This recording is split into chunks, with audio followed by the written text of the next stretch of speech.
Zidi kueleza ya kwamba siku ya leo ritana riri rikitio ni andu ethi aria mendete mathako aria maracemanitie kiharo-ini gia kihoto guku Naivasha niguo guthaka ngucanio cia muthenya umwe iria iraguciriirie timu 8 kuma kaunti-ini ya Naikuru.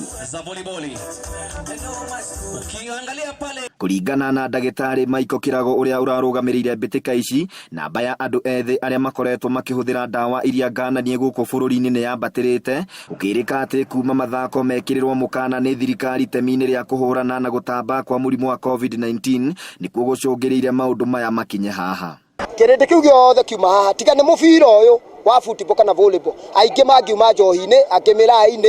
angi maundu-ini matari mega no ni undu wa kumacokaniriria ni undu wa mubira uyu ni makipo busy mathaa maingi na makipo busy mathaa maingi ni mahota kunyitana na kwendana na kumenyana.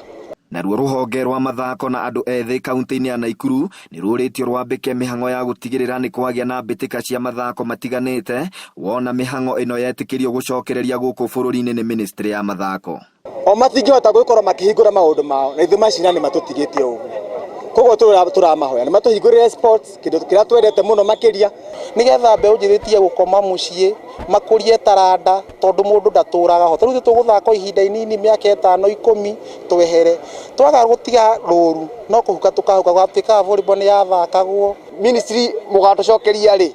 mutwire mathako makambiriria ri riboti mwenayo ndurite wira mwena witu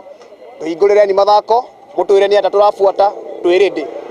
Mbitika iria irarugamirĩirwo ni ndagitari Michael Kirago irahotanirwo ni timu ya Pipeline ya kihoto guku Naivasha iria irainukirie uhotani wa seti 3 gwa kibugu cia point 25 gwa 18, point 25 gwa point 22, nayo seti ya muthia irari ya point 25 gwa point 17.